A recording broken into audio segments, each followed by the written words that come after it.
I'm here with the legendary recording artist Fred Hammond. He's here at the I Serve movement in Orlando, Florida, and we're so excited to have you here. Thousands of people are coming tonight. We'll be at the concert, but we just want to talk about your ministry for a minute. I can remember going back to Running Back to You. Love isn't love until you've given it away. Tell somebody that Jesus is coming back. And then I can remember when you would drop No Weapon Formed Against Us and what it would do when the people heard that song. But I see that trend. But what is the core message of your music today?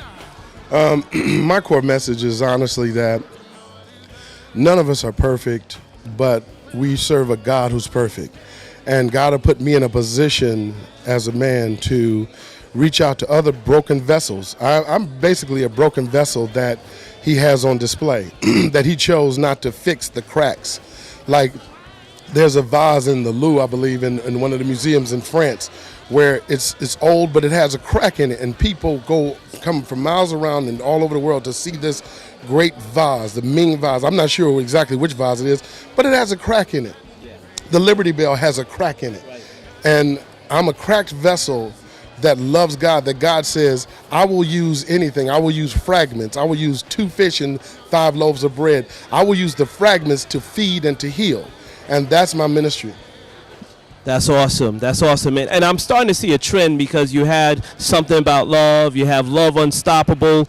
What in your personal experience has led you to this love theme? Because I know some people had even speculated you're leaving gospel music, but you're not leaving gospel. But you're talking about love. What in your personal experience has led to this? You know, God is love. And one of the things as the body of Christ that we talk about the godly love, but we never talk about the human love, like the love between, we've kind of gotten away from that. We've gotten away from talking about how we should treat our brothers. So we're really more into praise and worship, and it's about God, it's about God. But God says, how can you say you love me whom you've never seen and you hate your brother that you see every day? We don't sing about our brother or our sister. Now, I'm going to tackle a subject that is very probably controversial to the church, and I don't know why. But it is. It's been a taboo, and that is romantic love, eros love between a man and a woman. And we're afraid to say it a certain way. We're afraid to use certain terms like darling or baby or honey or sweetie or you are my baby. We don't want to say that because if we say it, we're going to put it in the church way that God gave you to me and the anointing will help. Man, listen, that's not how we talk when we dating. Yeah. And most of us have been married or are married, and young people are coming up. I want to just present to you a generation that you can't be afraid of that, but we have covered it up and said it is wrong. When we skip right over Psalms, Proverbs, we skip right over and go to Ecclesiastes. We go way away from Songs of Solomon. We don't touch that book. Right. Yet God thought it important enough to put that book in there. Right. But we won't deal with it. And so therefore I will deal with what God deals with. And therefore I've understood that love is the most important thing in my life. God is love. He's the most important thing. But love, he said his last commandment, he said, Jesus said, the last commandment I'm going to give you. He could have said, now remember to stay holy because I'm holy. He said, walk upright before me, worship and adore me. He could have said that. He said, I want you to love one another the way that I and the Father loved you. Now I'm about to show you how I loved you. And he went to the cross. So at the end of the day, this whole love theme is about, it's just real, and I'm gonna be real. And that's what's up. And you know what? I like that we're talking about love because we have so many families in the church, probably even more than outside the church, getting divorced and going through some hardcore issues. 50% of all first-time marriages end in divorce. 60% second marriage, and 77% of all third-time marriages end in divorce in the church, in the body, and the divorce rate is higher, 40% higher amongst believers than non-believers. And so something's wrong. What do you want to say to families that are really struggling in their relationships and going through some hardcore issues?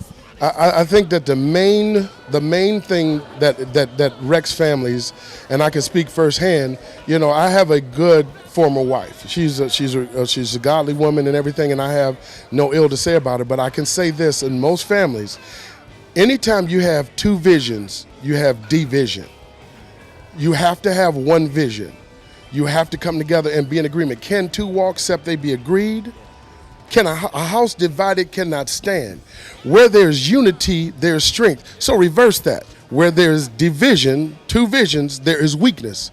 You have to come on one page. And in the love songs that I'm singing, one thing I've learned about any good love song, you know, why do birds fall down from the sky every time you walk by? Just like me, they long to be close to you. I'm not singing that one. That's a great song. But in order for that to happen, both couples, both people have to be singing the same song. Now, they may not be verbally singing it, but the woman can say that to the man, why do birds fall down? And the man can say, every time you walk by, we have to, that's agreement. And unless you have that, unless two people are singing the same song, they're singing disharmony and they're not in unity. And you cannot stand. What about the young people that are watching this and they're trying to choose their mate? You know, some single people say, Lord, don't come until I get married, you know, and they just are desperate to get married. What is your advice to the single young people that are out there? It's really hard for them now. It's harder than it was for us, and it was hard for us in our generation. And for our mothers and fathers, it was hard for them. But it's really hard for them now. Now they have the internet. They have all sorts of access to all sorts of craziness. The television works against them. We had 4 channels, 4 channels when we were coming up. 2, 4, 7, and maybe channel 50 in Detroit. And then it went off at like 10 o'clock at night. They said, do you know where your children are? Hey, did you ever have to change the channel with pliers? Listen, yeah, I had to change the channel. I had the 2 TVs. One had the sound and one had the TV. Yeah, that's right. You know, we had to keep them in good. You had to be in unity. Yeah. But for young people, I would say this is, man, my prayers are going out for you. And I would say very much so, find a couple that not just been together for a long time, because you can find your grandmother and they've been together for 50, 60 years. That was a different generation.